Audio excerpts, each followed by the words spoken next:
it's Kino. We're going to continue our exploration of that really challenging posture in the primary series called Supta Kurmasana. Now, if you're unfamiliar with Supta Kurmasana, you definitely want to check my video on Kurmasana position, which is the introductory posture that really helps you get into your hip joints and get the flexibility in your back and in your hip joints and your hamstrings to be able to enter the posture. So I'll just show you what Kurmasana position looks like. And again, if you were in the practice, you would be jumping forward into the posture, which we can explore in another video some other time. So here is Kurmasana position, all right? And we get all the way down, come into the posture.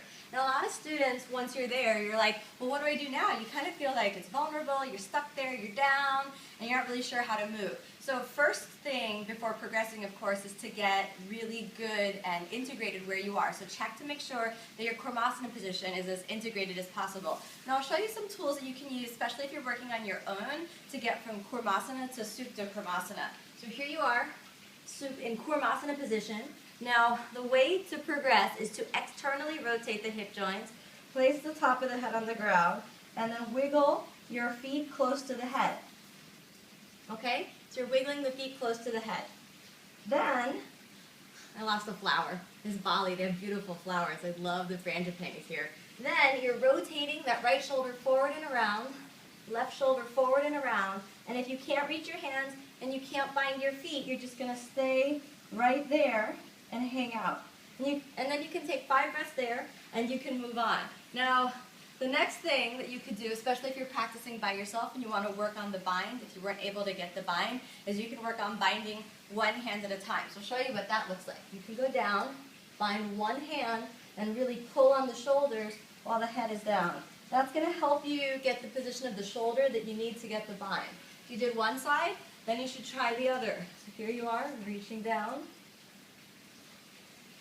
You could take 5 breaths with your one hand bound, and then if you were able to get those, I'd recommend you try again to get the hands bound. So leave the left one there, right one moves around, shoulders roll down, and then take your hands and grip the fingertips and head down. That is the perfect place if you're practicing by yourself to get to and to stay there for a while. Or if you're practicing with a teacher, then you can wait for assistance.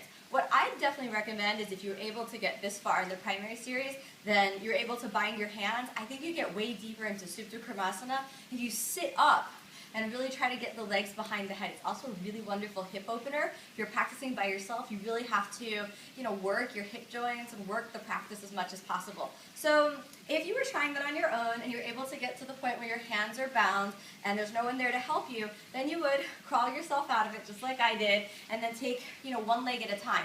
I'd recommend actually starting with the right leg because eventually you're going to get the left leg first. So if we really stretch out the right leg, then after we try the left, they might both get there. So I'll show you what this looks like. So you're going to externally rotate your hip joint, bringing the knee to the side, and then you're going to roll your shoulder forward. First bring your foot to the face, then bring the foot to the ear, drop your head down, and bring it all the way around. Now because this is not Ekapada Shirsasana, you can keep holding on to the foot, press back, wiggle yourself around, and take a few breaths here. Try to get the head all the way up, and take breaths, breathing. Use the shoulder to push it forward. You don't need to worry about hands free because this is, again, Supta Kurmasana. Then, after a couple of breaths, let it slide out, and then we'll try the other side. Okay? Now, you're really doing the external rotation of the hip joint. Be sure not to bend your body down too much, but bring the leg around your torso. Okay, so here we go. Bring the foot in, foot to your face, foot to the ear, and as you bring the foot to the ear, slide the shoulder forward, hold with the other hand, reach the neck back, reach back, and use the shoulder to press down, reach the head forward, and then, if you can hold with your hand down and this head up, then you can go for the second one. You want to make sure that the foot is as far down the back as you can and the head is raised. Now when you're ready to try? You're ready to try if you can let go of this hand and the foot doesn't slide off. Then you can take the other foot, nice and easy, bring it back. Now you'll see I brought the feet to the feet, so feet to the feet. Then you flex and squeeze the feet like that. Open the hands. Don't change the head position. I can change the head position because I know where I know where the feet are going. But if you're not used to it and you change the head position, the feet are going to pop off. And you just did all that work to get them behind your head. You don't want them to pop off. Make sure you're sucking in the belly as much as you can, and then press the head back. Spread the shoulders open, and then exhale, go down. Then Find the hands. After 5 breaths, press into your arms. Try to keep the feet locked behind your head.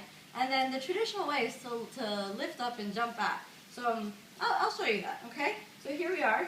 And you definitely want to position yourself forward on your mat. So inhale, take it up, and then release your feet. Gently take back your legs to whatever version of Bakasana position you can, and then jump all the way back. So that wasn't the most perfect jump back you've ever seen. Actually, I'm going to cut that because of that.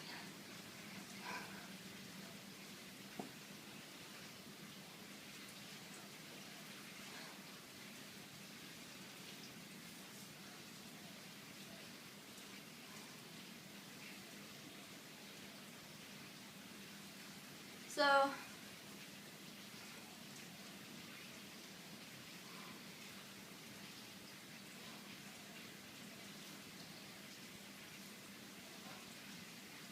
and then inhale, push into your arms to come all the way up. Now normally you would lift up and jump back, but for today let's just release the feet. This is a lot of information. So if you're working on this posture, go slow and steady into it. The best way, of course, is to have a teacher help you, but if you can't, if you don't have a teacher help you, I definitely recommend, if you're feeling limber enough, to get up and try at least one leg behind the head, the other leg behind the head, getting deeper into the posture. At least it gives you a way to progress and a way to get deeper in the body. So I hope you found that helpful, and I hope this posture seems just that little bit more approachable with daily practice. Thanks so much for watching.